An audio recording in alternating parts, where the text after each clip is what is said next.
What is up, you guys? Welcome back to the channel and welcome to another gruesome Get Ready With Me video. If this is your first time seeing my face, my name is Jessica, and every week I sit down here and I talk about a true crime case whilst I put on some makeup. So if you're into that kind of thing, consider subscribing. We're creeping closer and closer to 3,000 subscribers every day. And if you're fascinated by true crime and you like makeup, why wouldn't you want to help us get there? That said, if you don't like the content combo I provide here, then feel free to pop on down to the description box where I always list some more traditional true crime creators, as well as media resources that have covered today's story in a way that is hopefully more your speed. But for those of you sticking around, let's go ahead and get into today's case.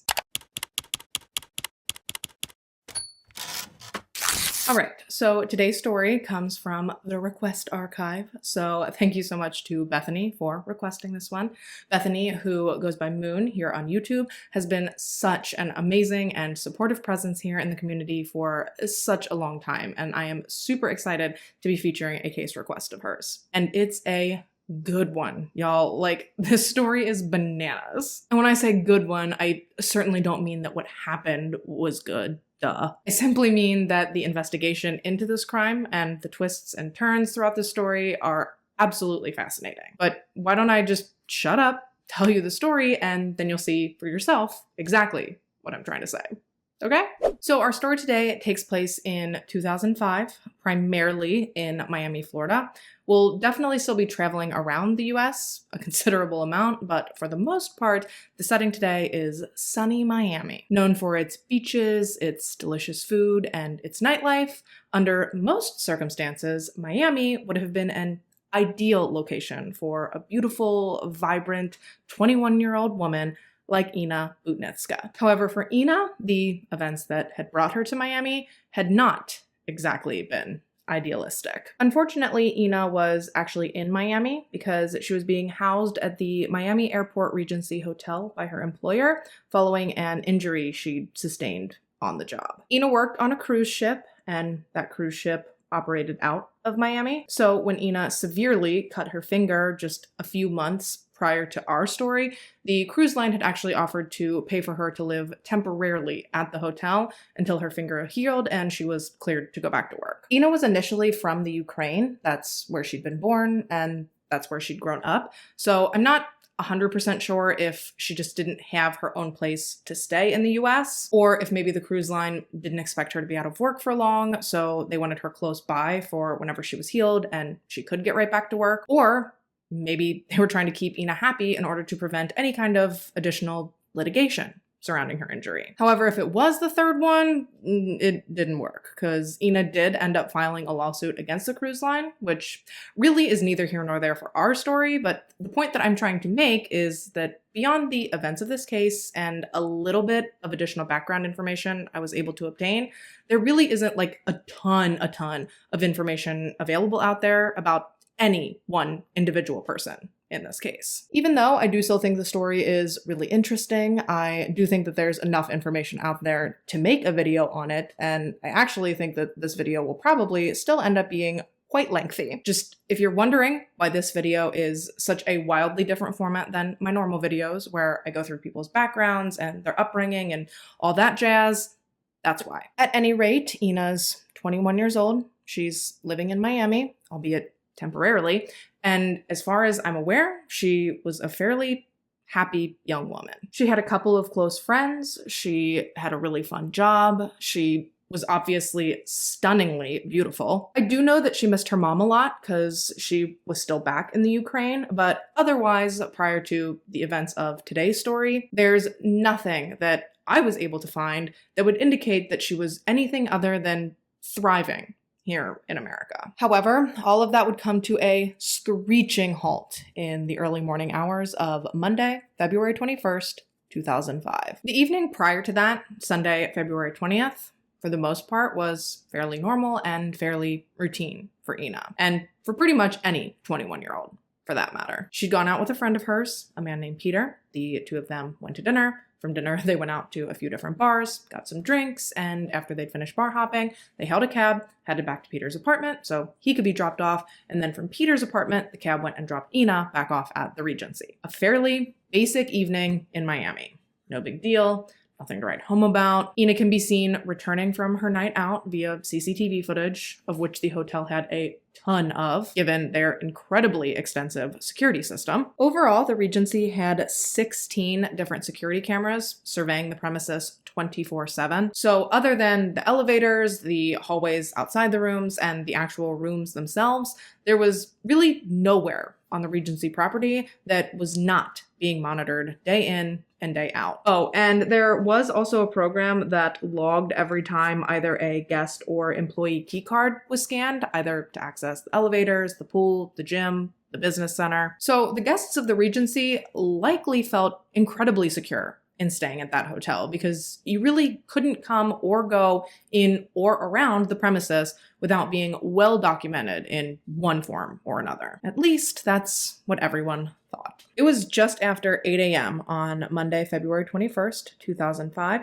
when a completely unsuspecting utility worker, just minding his own business, stumbled across a gruesome scene. This poor man stumbled across something that no one would ever be prepared to face, but especially not at 8 a.m. on a Monday. This poor guy was just on his way to work, driving by some empty plots of land that made up an unbuilt cul-de-sac, when he saw what appeared to be blonde hair peeking out of the weeds. Now, this neighborhood to be was located at the western edge of Miami, about 10 miles away from the airport Regency that Ina had called her home for the past few months. Actually, if we're being specific, it was right on the edge of where like bright suburban Miami meets the murky swampland of the Florida Everglades. And no one knew it at the time, but this man had just discovered the nude, badly beaten body of 21-year-old Ina Budnytska. Frantic, this man stopped his vehicle and he ran over to check on Ina. And it did not take him long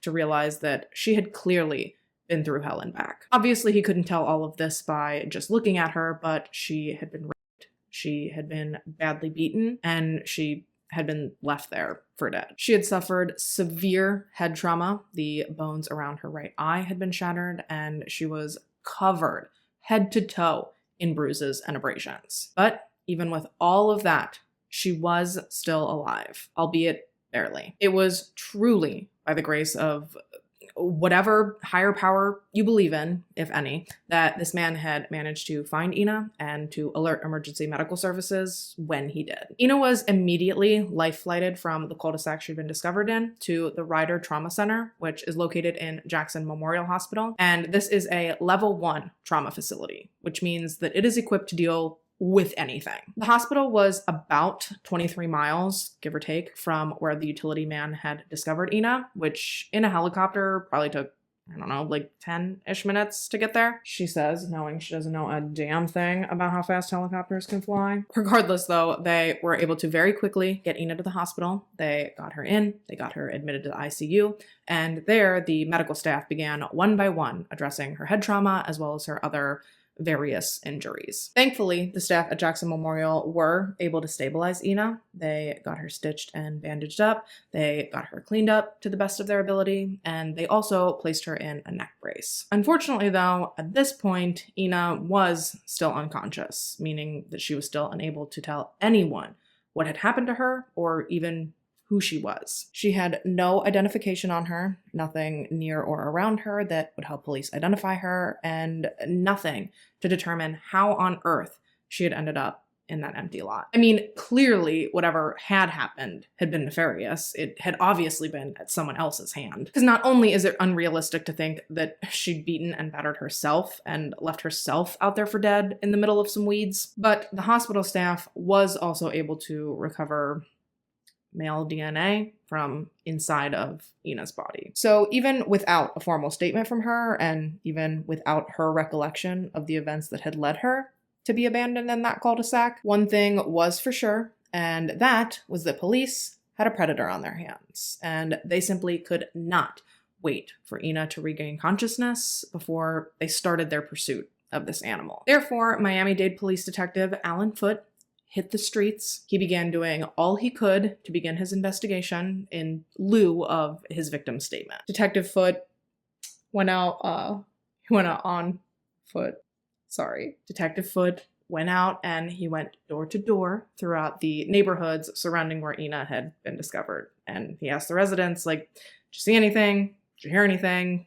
Etc., etc. Unfortunately, though, no one had anything of significance to tell him. Not a single person living in any of the surrounding homes remembered seeing or hearing anything out of the ordinary throughout the hours in question. And it is crazy to me how different this case likely would have played out had it happened more recently, like in the Ring doorbell era. Because I swear damn near everyone has a Ring doorbell system nowadays, or like at least something similar, and I'm sure we've all seen multiple cases that have either been solved or at least pushed forward significantly, all thanks to some random person's cheap little video doorbell. So I can almost guarantee that had this happened any time within the last, 4 years, at least someone that lived in one of those neighborhoods would have inadvertently captured video on their home security system that would have broken this case wide open. But alas, this happened in 2005 and not within the last 4 years. So Detective Foote was unable to fall back on private civilian security cameras. Therefore, he had to take his investigation in a different direction. And luckily, as this realization was becoming clear to him, that new direction just fell into his lap all on its own. Right around the 24-hour mark after their Jane Doe, Ina, had been found, she finally woke up. Ina woke up dazed and confused and in excruciating pain in the mid-morning hours of Tuesday, February 22nd, 2005. She woke up to bright lights and unfamiliar voices, just all bombarding her with questions, all asking her who she was and what had happened to her and if she remembered how she'd ended up in that field. However, it quickly became apparent to everyone, including Ina herself, that she was unable to speak. She did try and croak out a few words, but given the trauma she'd been through, not only was it incredibly painful for her to speak, but initially she was also having trouble distinguishing between English and Ukrainian words. So the few things she was able to squeak out didn't really seem to make much sense. But regardless of this, Detective Foote was notified immediately, and as soon as he heard that Ina was awake, he rushed straight to the hospital as soon as he could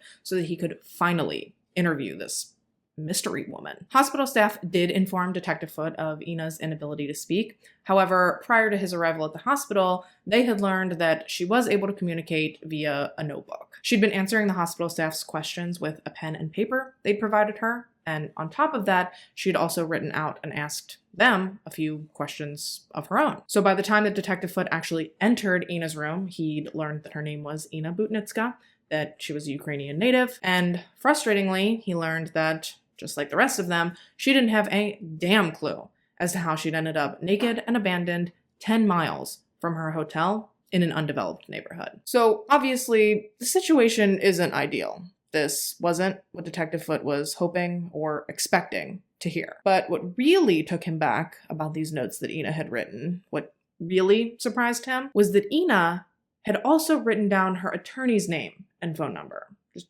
completely unprompted. And like I said, Detective Foote was really confused by this. As far as he knew, Ina was a victim. So why on earth would she think that she needed an attorney? Had she done something wrong? Was she a criminal? Does her attorney know something about how or why she'd ended up in this position? I mean, he didn't know what the hell was going on, but he definitely viewed her immediate mention of her attorney as a big old red flag. Well, come to find out that Ina was not a criminal. She truly was an innocent victim, and she'd only given police her attorney's number because she didn't know a lot of people here in the States. She didn't know who else to have him reach out to. She didn't even know what was going on. All she knew was that she'd woken up in a hospital with no memory as to how she'd gotten there. She's suddenly surrounded by police and doctors, and they're all hammering her with questions that she doesn't know the answers to. So she just gave them the first number she could think of to someone she knew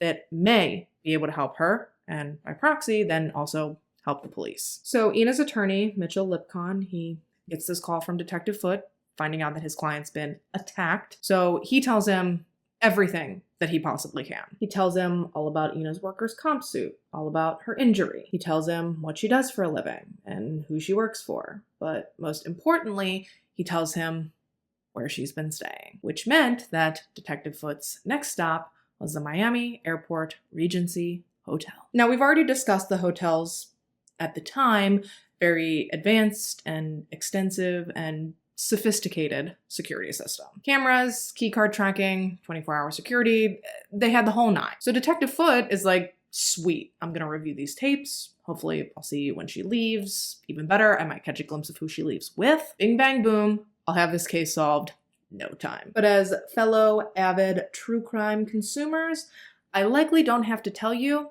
that it absolutely was not going to be that easy. It never is, at least not in the stories I feature on my channel. Detective Foot painstakingly reviewed the hotel footage frame by frame for hours, hoping to catch a glimpse of not only Ina, but he was also looking for anyone that she may have interacted with or anyone at the hotel that might have been, just a little bit sus. So we know Ina went to dinner. She went out with Peter shortly before her ordeal. We know he was dropped off at his apartment by their cab sometime around 10. And sure enough, Detective Foot was able to find via hotel CCTV footage images of Ina returning to the hotel from dinner. She returned happily, she returned safely, and most notably, she returned alone. Her movements were very easy to track. They were able to clearly watch her walk into the hotel, through the lobby, to the elevator, and onto the elevator, presumably up to her room. As I previously mentioned, for privacy reasons, they don't have cameras in the elevators, in the guest rooms, or in the hallways outside of the rooms, but deductive reasoning would lead a person to believe that she was headed to her room. Don't get me wrong, I'm sure that Detective Foot probably would have tried to work harder to verify that that is in fact where she went, had that been the last time that he could place her on CCTV. However, a few hours later, right around 3:30 a.m., and remember, this is technically February 21st now, when Detective Foot places Ina coming back off of the elevator and heading back through the lobby and back out of the hotel. And while to me, 3:30 a.m. is an ungodly hour that only exists if one of my kids wakes up in the middle of the night and forces me to acknowledge it, but as far as Ina is concerned, one, she appears to be a bit of a night owl in general, and two, she had a perfectly reasonable explanation as to where she went throughout this time frame and why. I mentioned before that Ina was incredibly close with her mother, who was still living back in her home country, back in the Ukraine. And if you're unaware, 3:30 a.m. Miami time is, I believe, somewhere around 10:30 a.m. Ukrainian time. All this to say that Ina had left the Regency at 3:30 a.m. so that she could go to a gas station and get a phone card to call her mother back at home. Nothing scandalous, nothing nefarious. I know we've all heard the old saying that nothing good happens after 2 a.m., which I guess is technically true in this case, but Ina in particular was certainly not planning on getting herself into any precarious situations when she popped out of the hotel for a few minutes that evening. Well, I guess it technically would have been early that morning, but you get what I'm saying. So Detective Foot sees her leaving for the gas station to buy her phone card around 3:30 a.m. He's able to verify that she returns safely to the hotel. She can be seen waiting to board the elevator, heading back to her room right around 3:40, so just about 10-ish minutes later. She boards the elevator, safe and sound, but then after that, Ina is never captured on a single other camera at the Regency, coming or going, before she's then found left for dead in that cul-de-sac, which seems impossible, right? I mean, the vice president of the Regency himself boldly stated that they could see anybody or anything that happens in or around the perimeter of the hotel at any given time. So how is it that a woman seemingly then teleported from the hotel to a vacant lot 10 miles away? Like I said, Detective Foot painstakingly combed through every single frame of every single camera from the final moments that Ina's seen entering the elevator for the last time to the time we know that she's no longer in the hotel because she's lying unconscious, clinging to life 10 miles away. There is absolutely no evidence, no CCTV footage, nothing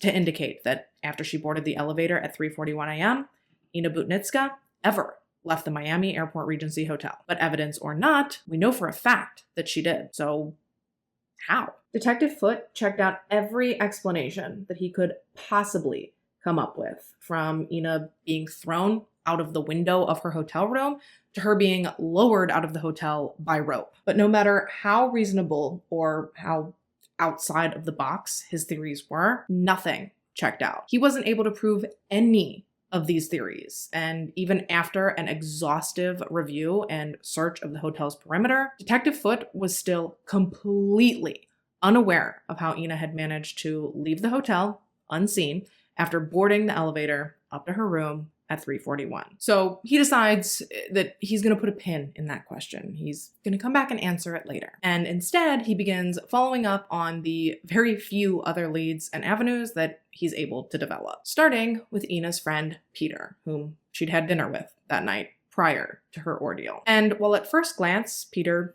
seems innocent enough, a quick check into his background promptly raised a red flag with Detective Foote. Because you see, as it would turn out, just a few months prior to this current investigation, so assumably right around the time that Ina began temporarily living at the hotel, Peter was actually arrested for a public dispute that he'd gotten into at a nightclub with none other than Miss Ina. So evidently what had happened was, while out at a club one night, Peter decided that he was uncomfortable with some of the more rough around the edges characters that were present. So he tried to get Ina to leave with him so that maybe they could go somewhere that he felt was safer. Either way, he wanted Ina to leave.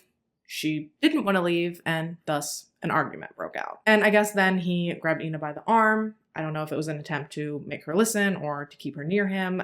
I wasn't there. But bottom line is that there was a police officer there at the club that evening. He was working a security detail, and he saw the entire exchange between Ina and Peter. And when Peter grabbed Ina's arm, the officer swooped in, he arrested Peter, and ultimately, Peter ended up being charged with domestic violence. So now, fast forward to a few months later, we've got the same woman, just a few hours after going to dinner with him, being discovered battered and bruised and unconscious, naked in a field. I mean, anyone with half a brain can see that it doesn't look great. But Peter was incredibly cooperative with Detective Foote throughout his interviews. He was forthcoming with any and all information requested of him, and the final thing that really cemented Peter's innocence was his DNA, which he voluntarily provided to Detective Foote, and as I'm sure you've guessed by now, it did not match the DNA that was recovered from Ina's examination. So back to the drawing board. The next lead that Detective Foote followed up on was the Regency Hotel's overnight manager, George Perez, who, unlike Peter, was much more hostile towards police. And okay, so the whole reason that Detective Foote was even looking into George Perez was because throughout the hours of CCTV footage he'd pulled and reviewed from the Regency, Detective Foote had found footage. I'm sorry. Again, I should really stop. It's just it's a funny name.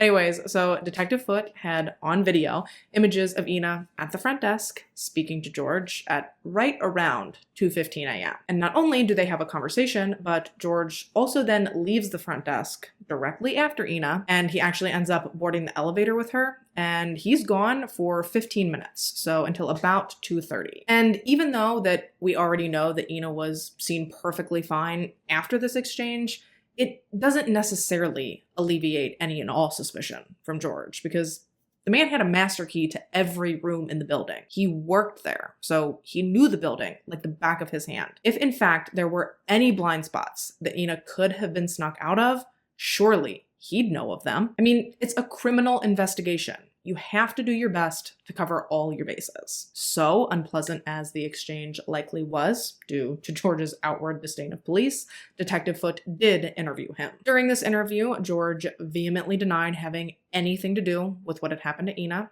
He was more or less cooperative with everything that was asked of him. And just like Peter, he voluntarily provided a DNA sample to be compared to the DNA recovered from Ina. And just like Peter, George's DNA was not a match, meaning he too was innocent, leading Detective Foote right back to square one. That said though, as Ina recovered, it did seem like maybe they might be able to get more information from her, because she seemed to believe that she was starting to remember bits and pieces of what had happened the night of her attack. However, it didn't take long for Detective Foote to realize that while Ina might have been remembering fragments of what she went through.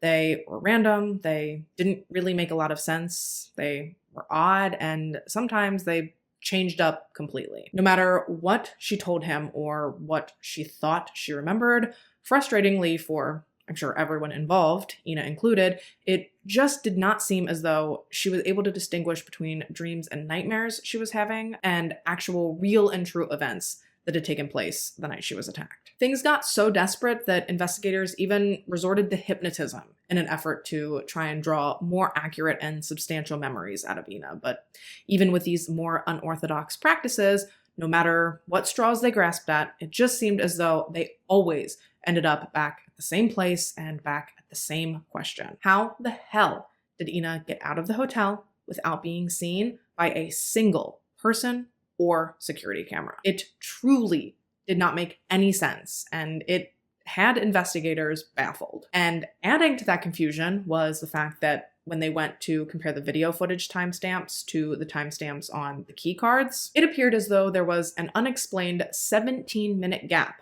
between when Ina had boarded the elevator at 3:41 a.m.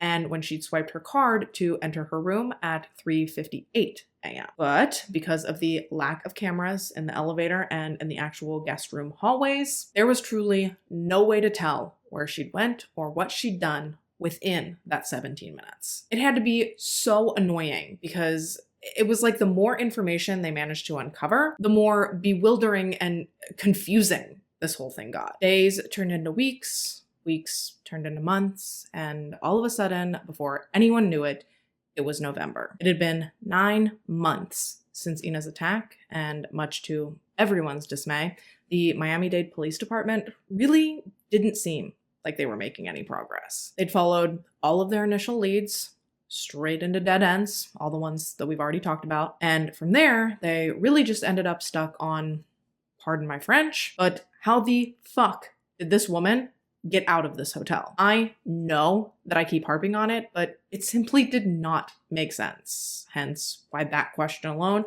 all but completely halted the entire investigation into what had happened to Ina. And rightfully so, Ina's incredibly frustrated. I mean, she was attacked in obviously a very barbaric and very intimate way. She was left completely naked, clinging to life out in the middle of an open field, and anything could have happened to her from there. And on top of it, it seemed like whomever had done these things to her was going to walk away scot-free with no repercussions. It just didn't seem right. In fact, Ina was so pissed about the situation that she decided to take what legal matters she could into her own hands. So she opted to file a civil suit against the Miami Airport Regency, alleging that they were negligent. She argued that their security was lax and essentially that they'd allowed this to happen, that if it hadn't been her, it would have most certainly been someone else. Obviously, the hotel refutes this, and from the very beginning, they vehemently denied any wrongdoing. Because as I've mentioned, they've actually boasted about the extensiveness and the sophistication of their security. So they were not backing down. They were going to fight their case, and with the help of someone very important to the story, they were confident that they were going to win it. In order to investigate on their behalf, and in order to hopefully clear their name, the Miami Airport Regency hired their own private investigator. They hired one Mr. Ken Brennan. And I'll tell you what, Ken Brennan looked like he stepped right out of a combination between Sons of Anarchy and like The Godfather. This man, more often than not, is dressed in cut-off t-shirts, jeans, boots, he wears a ton of rings, he rides a motorcycle, he smokes cigars, and as far as his demeanor, well, he's blunt, he talks with like a thick New York accent, he cusses a lot, he's kind of rough around the edges. He's definitely a funny guy, he's just, you know, very starkly different from the buttoned up nature of Detective Foot. Oh, and speaking of Detective Foot, not Ken Brennan's biggest fan. Not by a long shot. I mean, I think it's pretty common for cops and PIs to clash, but putting it lightly, Ken Brennan, he's a presence. So when he first met our detective friend, Detective Foot was less than enthusiastic. Frankly, he was annoyed by Ken at first. He was not looking forward to working with him in any capacity, and he was sure that Ken was going to be a massive thorn in his side. Ken did try to explain to him, like, look, I'm not here to get in your way, Detective Foot. I'm not here to step on your toes. You get it? It's foot and toes. Yeah, I'll try and make that my last one. You know what? Actually, why don't I go ahead and take my break, throw on my lashes, try to remind myself that I'm almost 31, and when we get back, Ken's investigation begins. Don't go nowhere. Okay, so we're back, and Ken and Alan, Detective Foot, while they might slightly be at odds at first, they certainly weren't hostile with one another. Not at all. And as they gradually got to know each other, they actually started to work pretty well together as a team, even if they were quite an unlikely pairing. Ironically, Ken began his investigative process almost exactly the same way that Detective Foot did. He went out, he canvassed the neighborhoods surrounding where Ina had been found, and he asked the residents if perhaps they remembered seeing or hearing anything that may be helpful to him. And we know Detective Foot did this and that it didn't yield any pertinent information, but Ken's thought process is that maybe people have been talking. Maybe someone's told someone something by now, or maybe someone's remembered something. Or, there's always the option that some people may be more comfortable talking to him versus talking to a police officer. Whatever the case may be, he did take to the streets in hopes of trudging up some form of lead that may have been missed throughout the initial Miami-Dade investigation. But unfortunately, no dice. He too got absolutely no information of value from any of the residents surrounding where Ina had been discovered. So then, just like Detective Foot, Ken heads to the hotel. He makes his way to the Regency, where almost immediately he's hit with the mystery of the unaccounted for 17 minutes. The elusive 17 minutes between when Ina boarded the elevator and when she swiped her key card to enter her room. That 17 minutes. Yeah. How's he going to explain that? Well, first thing he did was check the accuracy of each of the system's clocks. Were they both accurate? Were either of them accurate? Were they in sync? Truly, he wanted to find out how much time had actually elapsed, if any, between the elevator and Ina's room. Turns out, there wasn't. Yeah, Ken was able to determine that there was, in fact, a discrepancy between the time on the CCTV system and the time on the keycard system. Anyone want to guess what that discrepancy was? How many minutes? I'll wait. Yep, 17 minutes. The discrepancy between the cameras and the keycard system accounted for the exact discrepancy in Ina's movements that they'd been trying to explain. So, that takes care of that question. Go ahead and check that off the list. Now, the next theory, I'm not gonna lie, it's not my favorite. Sure, it's plausible, but it definitely hinges on the premises of Ina being some sort of criminal. Basically, what Ken started looking into next was the idea that perhaps Ina was wrapped up with some unsavory people, that maybe she was involved in some sort of organized crime dealio. Because he technically worked for the hotel, he had to make sure that this whole thing hadn't been staged as some way for her to monetarily take advantage of the hotel via the lawsuit. Fraud, basically. Ken's next angle was fraud. And it happens. People stage all kinds of crimes all the time in an effort to collect on insurance money or whatever. And keep in mind that although he was working with Detective Foot to try and figure out what had happened, like I just said, ultimately, Ken had been hired by the hotel. So it was kind of his job to look into this theory and to make sure that his client, being the Regency, wasn't being taken for a ride, so to speak. Ultimately, though, Ken was able to debunk this theory. His own theory. He was able to prove that this wasn't the case. Therefore, he was able to put it to rest and move on to his next order of business, the CCTV footage. Ken, once again, just like Detective Foot had, was going to have to sit down and minute by minute, hour by hour, comb through all of the footage from every camera, all from the time Ina was last seen to the time that she was discovered by the utility worker. And as someone who used to work in retail loss prevention and someone who's had to watch their fair share of surveillance camera footage, you cannot imagine anything more tedious or more boring. Truly. 99.999% of the time, people are boring. But Ken was up for the challenge because he was absolutely positive that the answers he needed, whatever those answers may be, he was sure that they lied within the Regency's stack of CCTV DVDs. So one by one, he began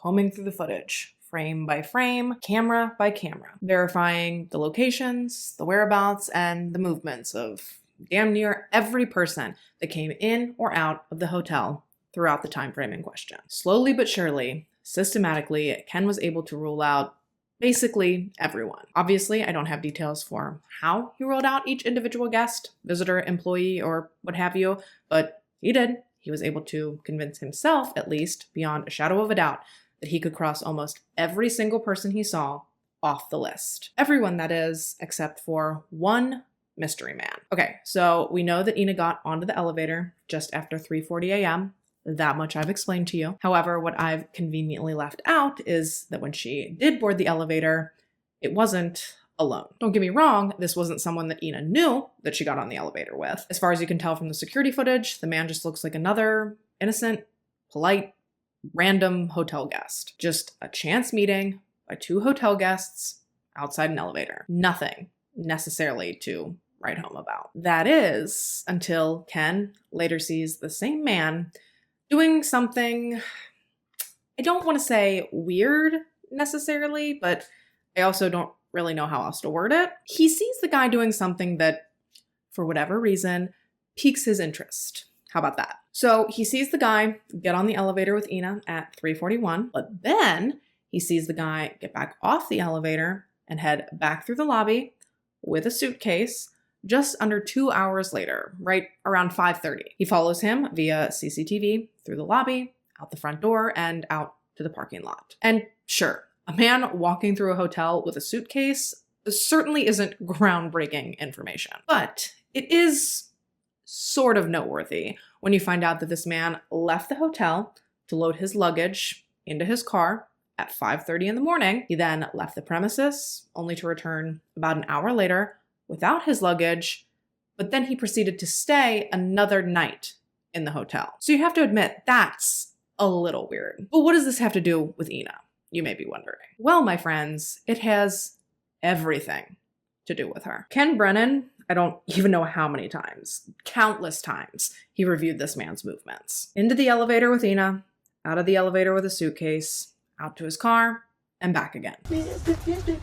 Don't be suspicious, don't be suspicious, don't be suspicious, don't be suspicious.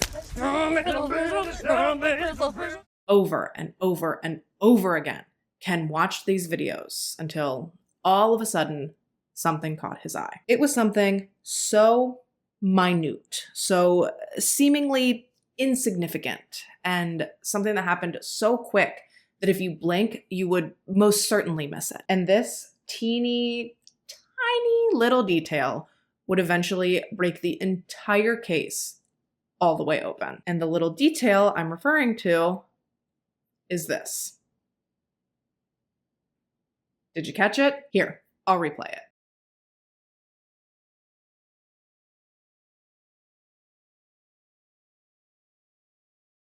I told you it was almost undetectable. So if you're still sitting there like, oh, what the fuck is she talking about? Don't worry, I wouldn't have noticed it either had it not been pointed out to me. The important thing that Ken Brennan did notice was that this objectively larger man seemed to struggle to pull his average-sized suitcase out of the elevator. Ken noticed that when the wheels of his bag got stuck in the crack between the elevator and the lobby floor, it took him, this 6 foot plus, 350 plus pound man, a surprising amount of effort to free his bag. A surprising amount of effort just to tug it out of that little gap. In fact, you can actually see him turn around and give it a good tug with both hands. He does it very quickly, and if you don't know what you're watching for, you'll almost certainly miss it. But to Ken's eagle eye, that was the turning moment in this case. That was his light bulb moment, as he referred to it. That was the moment that he realized that no one could find the footage of Ina Budnytska walking out of the Miami Airport Regency because Ina Budnytska never walked out of the Miami Airport Regency. Rather, she was concealed and rolled out of the hotel in this mystery man's suitcase. At least that was Ken's new working theory. Detective Foote, on the other hand, wasn't so sure. He was definitely going to need a little bit more convincing. But don't worry, because Ken Brennan did just that. By comparing measurements of distinct markings on the hotel's walls outside the elevator, markings that he could clearly make out on the video footage, well, Ken was able to take these measurements, as well as measurements of one of the hotel lobby runners, and he was able to use them to approximate measurements of the suitcase. Then, once he had the specs on the suitcase, he got a hold of one with similar measurements, and he found himself a volunteer that was approximately the same height, weight, and stature as Ina. He then had this girl attempt to climb into the suitcase, and lo and behold, she fit like a glove. Like a glove? She fit very easily and well, I don't want to say comfortably, but it was not like they had to mash her down or like sit on the bag or anything like that to get it to close. It was all fairly effortless. Honestly, I'm pretty sure the experiment worked out better than Ken himself had even expected it to. Needless to say, this was all the convincing that Detective Foote needed to give Ken the go-ahead to start looking into this mystery man. But therein lied Ken's next problem. Who the hell was this man? Remember, it's been 9+ months since all of this went down.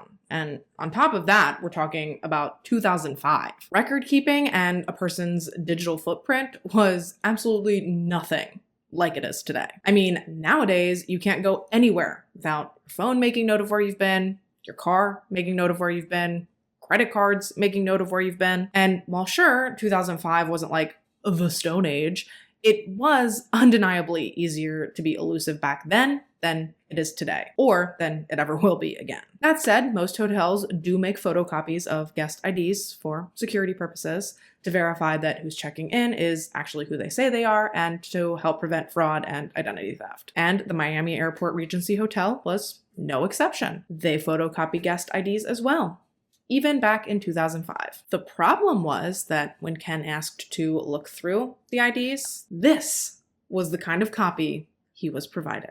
Like, seriously, what the hell is this? Why even bother wasting the time to copy people's IDs if this is the end result? You might as well just have the front desk staff learn how to do caricatures. Probably takes about the same amount of time as running a photocopy, and honestly, it probably would have been a lot more helpful in this scenario than this pointless stippling. I mean, come on, that's not helping anybody. Which means that, once again, we're back to the drawing board. So Ken's next thought is to see if maybe did this man interact with any of the other guests that had been staying at the hotel around the same time. So he heads back to the tapes, but now instead of trying to find Ina, he's trying to track old boy's movements. He ends up reviewing, God only knows how many more hours of footage until he finally finds what he's looking for. He finds that our suitcase-wielding friend did, in fact, hang out with one of the other guests at the hotel. Meaning that maybe if he can find out who this second guy is, perhaps that man can then help him track down Suitcase Man. But he's basically in the same boat trying to find this guy's identity as he was in trying to find Suitcase guy's identity. How's he gonna find this guy? Did I just say in the same boat? In the same boat, in the same boat, in the same boat, in the same boat. You won't understand why for like a minute or so, but that's funny. Anyways, so now Ken's starting to watch this second guy. He's tracking his movements, trying to see what he can figure out about him. And that is when all of a sudden he notices that, this guy is wearing a lanyard. A lanyard with what is obviously like an employee ID card attached to it. Frustratingly though, much like the photocopies of the IDs, as far as the picture quality goes, the CCTV footage ain't worth a shit in this regard. Sure, Ken can deduce that this man is wearing a lanyard, but as far as having any chance of actually seeing any logos or emblems on said lanyard, anything that may help Ken figure out where this guy works, well, it's just not happening. The footage is too grainy and too pixelated to even make out a single letter. And he tried, believe me. Ken even sent still images of these videos to NASA in hopes that maybe they would have some sort of technology available to them that he didn't, that might be able to enhance the image just enough to get a read on our suitcase friend's lanyard. And it just makes me laugh because like Miami-Dade didn't even bother to check how the times on the surveillance cameras compared to the times on the key card system, you know, to verify that whole 17-minute gap thing from earlier. And here you've got Ken not only figuring that out in like a matter of seconds, but now he's off collaborating with NASA in an effort to read a tiny lanyard on a video. It is just crazy how perceptive some people are and how it really does just take the right set of eyes to look at something to see just the right detail. Like, oh, it's wild. That said, NASA was absolutely no help. Ugh. They did try to enhance the image, but unfortunately it was just too far gone from the get-go, and no matter what they did to it, it didn't help at all to make any of the writing on the man's lanyard any more legible. So, like I've said 356,000 times already in this video, back to the tapes. What else, if anything, was distinguishable about this man? Is there anything else that Ken can take away from this footage that may help him identify where this man works? Maybe his t-shirt. Ken notices that, while yes, it's impossible to decipher anything that's written on the ID badge on the lanyard, it's actually quite simple and quite obvious what the big block letters that adorn this man's t-shirt say. On the front, the shirt clearly reads Mercury, and on the back, the word Verado can be seen. So what the hell is a Mercury Verado? Ken doesn't know, but he's certainly gonna find out. And even though this is taking place way back in 2005, apparently the jumping off point for finding information was much the same then as it is today.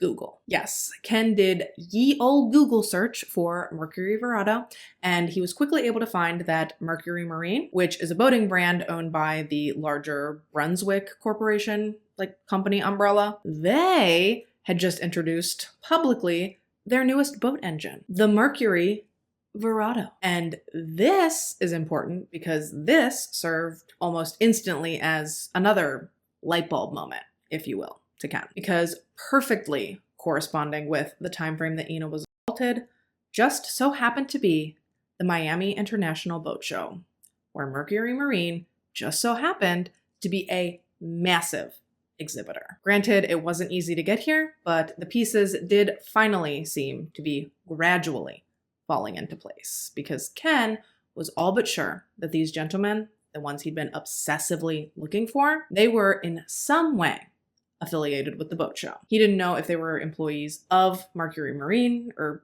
I guess technically of Brunswick Boat Group. He didn't know if they were employees of the convention center where the convention was taking place. He didn't know in what capacity, but he was sure that somehow these men were affiliated with the boat show. He just had to figure out how. So the first thing Ken did was he reached out to Brunswick and he spoke to their head of security, and he requested that they send him over any records that they had of any of their employees that stayed at the Miami Airport Regency during the time frame of the 2005 Miami International Boat Show. And dude, Ken is pumped. He's like foaming at the mouth for these results, right? He's about to close this case that up to this point seemed unsolvable. He himself is unstoppable. That is, until the Brunswick head of security informs him that they didn't have any employees that stayed at that hotel during that time frame. And dude, I cannot even imagine how deflating it must have been for him to hear that. But the work he'd done up to this point hadn't been for nothing. He did still get some useful information out of the Brunswick people. It may not have panned out exactly how he'd hoped, but without that phone call, he never would have learned that the only people who were gifted that specific Mercury Verado shirt were employees that had been working at the food court. So while he didn't walk away with the specific identification he'd been hoping for, he did at least walk away with yet another tangible lead. So, who catered the 2005 Miami International Boat Show? That's Ken's next little mystery. And when solved, he learns that it was a company called Centerplate. So he reaches out to Centerplate, he explains the situation, he starts to explain who he's looking for, and all of a sudden, the person he's speaking to basically cuts him off and says, "Look, we'd love to help you. Really, we would. But we contract out employees from all over the country. And while yes, we do reimburse people for where they stay, we don't keep any sort of specific records as to who specifically stays where. So we couldn't help you identify who you're looking for even if we wanted to. So what that boils down to, from my understanding, is that these people are coming into town on a specific contract. In this case, it's the boat show contract. They're on their own to pick where they want to stay. And then in turn, Centerplate provides them with like a set stipend for housing. In other words, Ken has hit yet another wall in his investigation. But if there is one thing that I have hopefully made abundantly clear about Ken Brennan so far, is that he is not giving up just because things get tough. If anything, all that does is make him want to work even harder and make him want to solve the case even more. So in his infinite refusal to quit, before he's done with Centerplate, he leaves them with a parting request. If they happen to talk to any of the people who are contracted to work at the boat show, please ask them if they happen to remember a 6 foot something, 300-pound something black man that wore glasses. He would have worked the show with them, and any information they could provide could be helpful. I mean, it's a long shot, sure, but you miss 100% of the shots you don't take, and this guy is fairly distinctive, so there's no harm in at least putting out feelers, right? Well, sure enough, about a week later, Ken gets a phone call. And even though no one was able to recall the man's name, a few of the employees from the boat show did remember him, and they did also remember that he'd mentioned he'd been contracted out of Louisiana. So, that took Ken's pool of people down from just under 300 million people living in the US in 2005 to 4.5 million people living in Louisiana throughout 2005. I mean, it's no slam dunk, but at least he's getting somewhere. Kinda.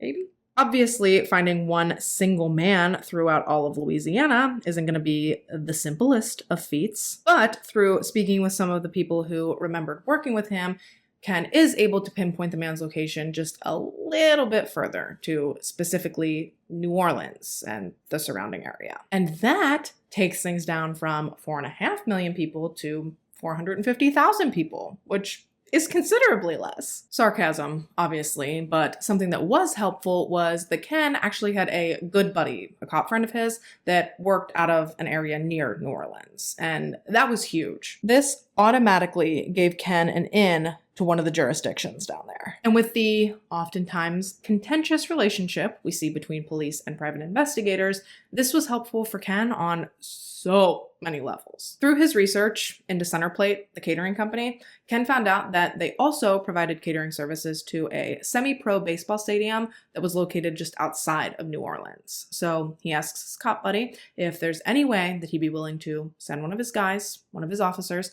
out to the stadium to see if maybe he can spot anyone matching the description of the guy he's looking for. Once again, it's a long shot, but at this point, it's the only shot he's got, and he's taking it. But there is one massive problem that Ken's looking at, something that certainly complicates matters significantly. If you're perceptive and you've had your listening ears on, you may already know what I'm alluding to, but if not, we're talking about coastal Louisiana. And by this point, we're operating in late 2005, early 2006, as in post-August 2005. Yes, I am in fact talking about Hurricane Katrina, the devastating hurricane that absolutely tore through Louisiana at the end of August in 2005. So in the time since Ina's attack, 1.5 million people had been evacuated from Louisiana prior to Katrina making landfall. Another giant wave of people left following the storm, and another almost 2,000 people tragically lost their lives during the storm. So even if word through the grapevine was right, and this mystery man had been from New Orleans, who's to say, one, he's even still there post-Katrina, or two, that he's even still alive. At one point, approximately 80% of New Orleans was completely underwater. I cannot even adequately put into words just how massively devastating that storm truly was. Rightfully so, Ken's feeling pretty discouraged at this point. He's not giving up by any means, but if he thought he was fighting an uphill battle before, shoo-wee. But then it happens, like an angel coming down from the heavens. Ken's cop friend from Louisiana gives him a call. Somehow, even through the chaos, madness, and pandemonium caused by Katrina, inexplicably, he was able to identify our Suitcase friend, the man that Ken has been tirelessly looking for months. So that's got to be it. Case closed, right? Yeah, as quickly as Ken's excitement had skyrocketed, hearing that he was about to get the name of his suspect, it plummeted almost just as quickly when he actually heard the name. Mike Jones.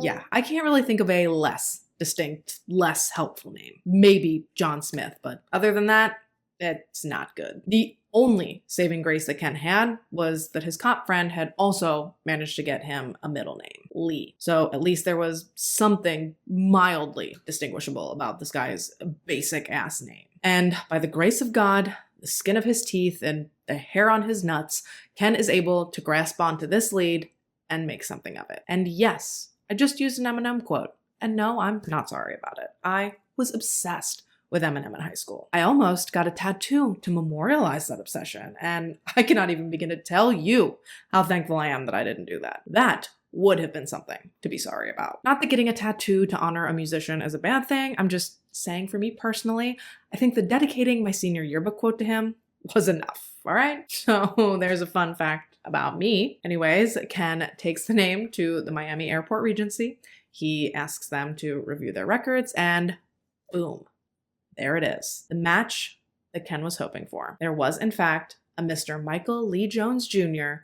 bunking at the Airport Regency over the dates corresponding to Ina's attack. Finally, Ken has a significant win. We finally know who this man is. But Ken's job is far from done, because now the next order of business is to find out where he is. Obviously, Ken reached out to Centerplate to see if maybe they had any idea where this guy was, but by the time Ken had figured out who he was, he no longer worked for Centerplate. So, purely on a whim, if you can call it that, because actually what Ken goes on to do next is pretty extensive, he goes on and he compiles a list, all right? A list of every single major catering company in the country, hoping that Mr. Jones simply switched employers and not industries as a whole. Ken is living on a prayer that following his resignation from Centerplate, Mike Jones promptly went and got a job at one of their competitors. So he starts calling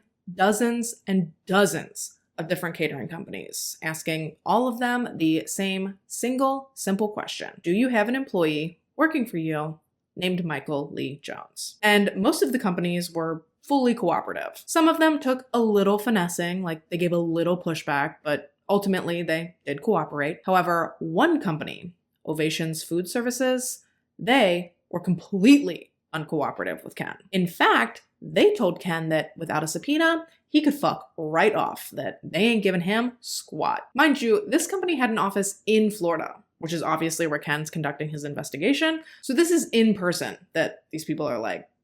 But I think it's obvious at this point that the one person you don't want to throw a gauntlet down to is Ken Brennan. One, no other company gave him that much pushback in releasing the information he was requesting. So Ken's already all but positive that he struck gold with Ovations. He's 99.9% sure that he's officially found Mike Jones. But also, he's got all the connections he needs to get that subpoena issued and slapped onto their desks post-haste, which is exactly what he did. Ken called Detective Foote. He asked him to rush the subpoena, which Detective Foote did, and much to Ovation's dismay, Ken was able to present them with the subpoena they'd asked for so fast that he never even had to leave the building, because remember, he'd met with them in person. And I don't know squat about Ken Brennan as a person outside the confines of this case, but as far as what he represents in this case, I like him. Like I said, that is just based on this case. I don't know anything about his personal life. I strictly know what's public knowledge and what information I was able to obtain through researching this case. So if he gets caught up in a scandal or something bad comes out about him later, don't come for me about it.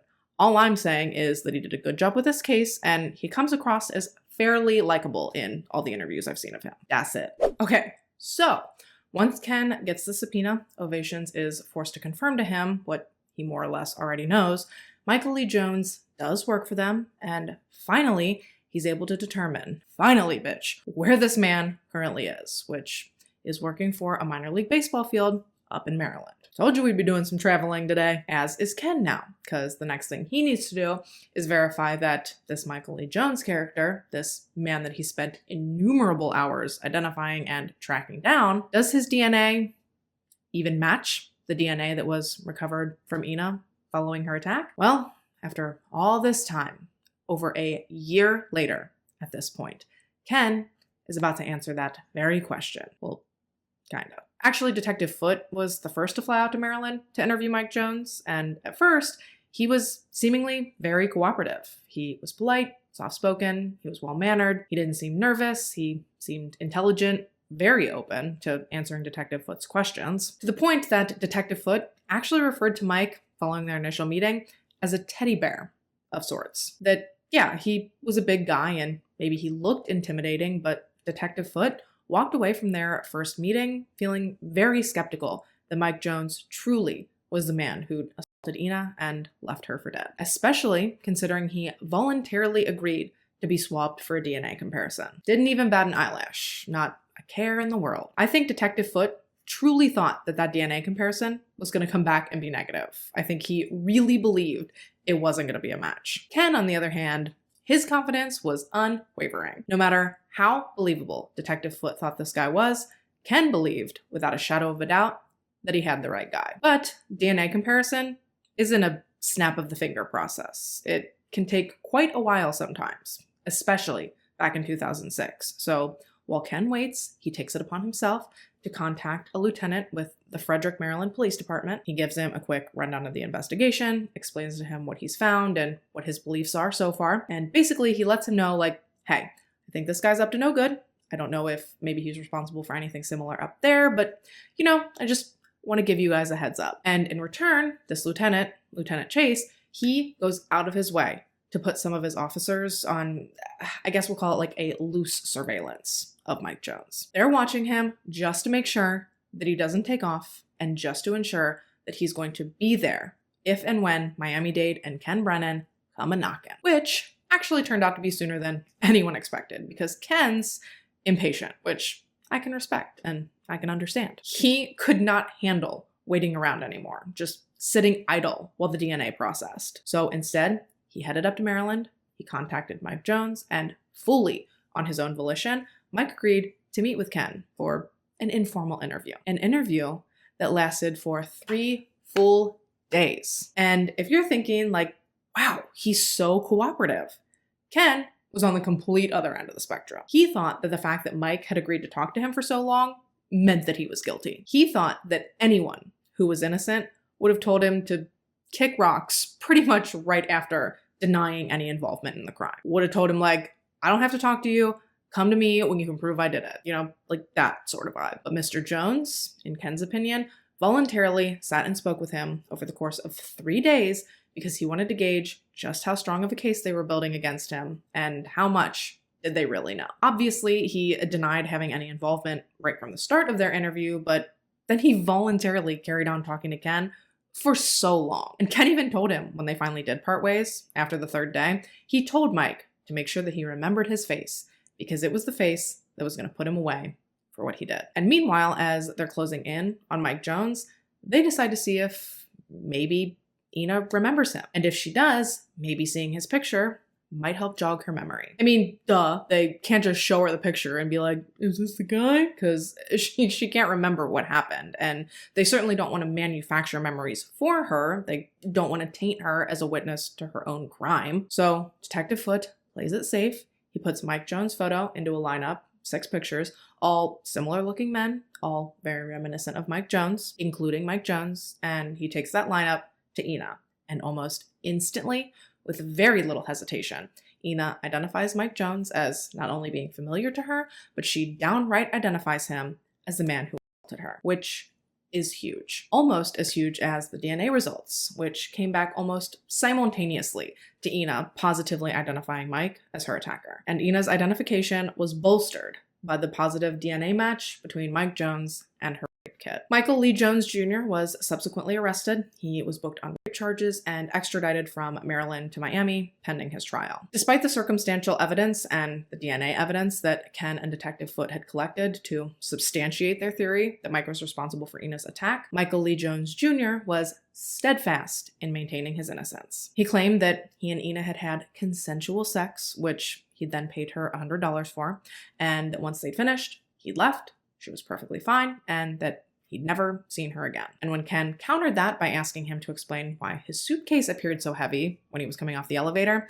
Mike simply stated that he'd had a ton of clothes and shoes in his bag, as well as his Xbox and a bunch of books. He claimed he was an avid reader. And to this, Ken called his bluff, and he asked him, like, okay, what kind of books do you like to read? And y'all, this man could not think of one single book. Not a one. Didn't even grasp his straws and name the good book. Just nothing. It truly seemed like they had this guy dead to rights, right up until Ina refused to cooperate with them. Much like Mike Jones himself, despite all of the evidence investigators presented, Ina simply refused to believe that things had gone down the way that Ken and Detective Foote were arguing they did. Mainly, she refused to believe that she was not attacked in her own room. She did not believe that she would have gone to someone else's room. Although she clearly has amnesia, she just didn't believe that she was ever in anyone's room other than her own. And while no one wants to discount her story or her credibility, the evidence just doesn't support her theory. Detective Foote and the Miami-Dade team had combed through Ina's room,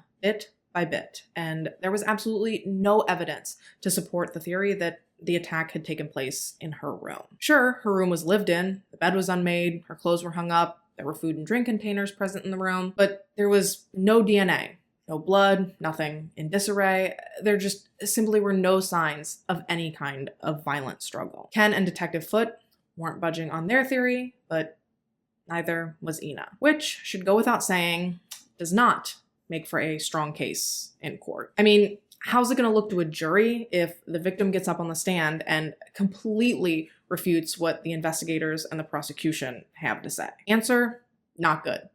That's how it's going to look. And because of Ina's foggy at best memory of her attack and her refusal to cooperate, she was deemed by the prosecution as an unreliable witness. Therefore, what would have been a he said, she said battle of consensual sex or not pretty much turned into a he said that nobody could argue against. So rather than take the case to trial and risk a total acquittal, the prosecution offered Mike a deal. 2 years in exchange for a plea of guilty to sexual battery with a weapon and sexual battery. And Michael happily agreed to this deal. He took the plea, and he subsequently was sentenced to 2 years in a Florida prison. 2 years for raping someone, beating them to a pulp, and then leaving them for dead. 2 years. 24 months. 730 days. Yeah, not nearly long enough. And rightfully so, everyone was incredibly discouraged by this extremely light sentence. Everyone, that is.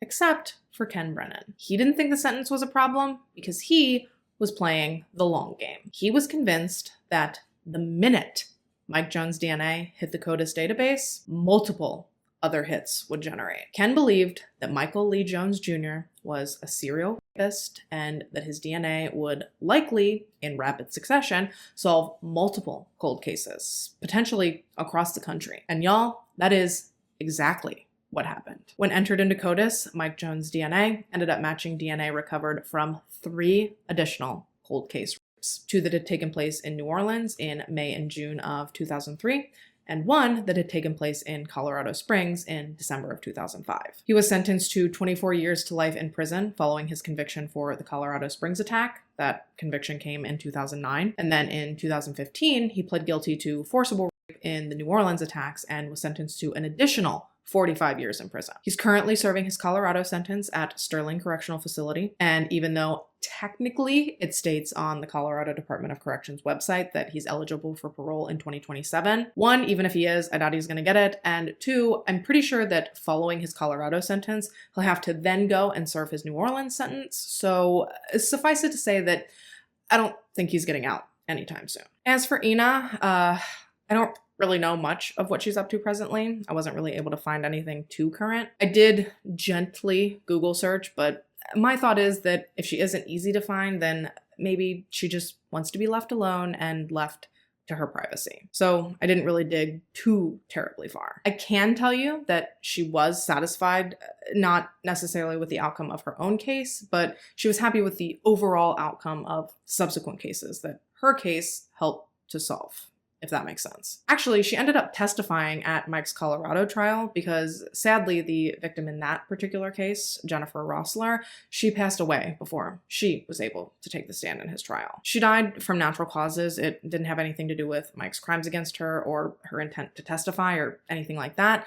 Sadly, she just didn't make it to the trial. So in lieu of Jennifer's testimony, Ina was called to testify as a witness instead. And this was something that admittedly she was apprehensive to do at first. However, once she'd finished, she felt proud of herself. Proud that she was able to face her demons, proud that she was able to speak her truth, and proud that she was able to help aid in the jury's decision to put this monster away. To put him away and to keep him away from ever hurting another woman ever again. Oh, and she also won her lawsuit against the hotel, and she was awarded $300,000 as a result. But beyond that, I don't know what she's up to, but I hope that she's off somewhere living a quiet, happy, and peaceful life, because all of this absolute shitstorm that she went through when she was just 21, well, that is enough drama to last a lifetime. And with that, you guys, we are about wrapped for today. Let me know your thoughts on this case in the comments down below. I know this one was a doozy, so I'm definitely curious to hear what you have to say about it. Oh, and before I go, here's my thing.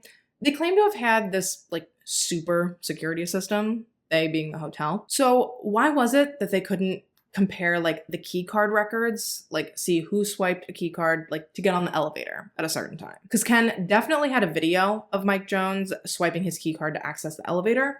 So why couldn't they see what key card was swiped to access the elevator at that time, and then see what room that card corresponded with, and then see who had rented that room? I guess unless the only record they had of who'd rented each room were those god-awful photo ID copies. But don't you need a credit card to rent a hotel room? Or is that like a more recent development? I mean, we're not talking like some seedy motel where people go to cheat on their spouses. This place seemed fairly nice. I don't know. Like I said, leave your thoughts down below. As always, I thank you so much for taking the time to watch this video and to listen to this story. Thanks again so much to Bethany for requesting this one. It certainly was a fascinating one to research and learn about. I love covering your guys' requests. They truly are some of the most interesting cases. That said, if you have a case or a topic you'd like to see me cover, please fill out the request submission form I have linked in the description box. And while you're down there, you will also find all of the details and links for the products I used throughout today's video. If you haven't already and you'd like to, go ahead and subscribe to my channel. I put out new videos almost every week. I post for 4 consecutive weeks, and then I take a scheduled skip week. But if you turn on your post notifications,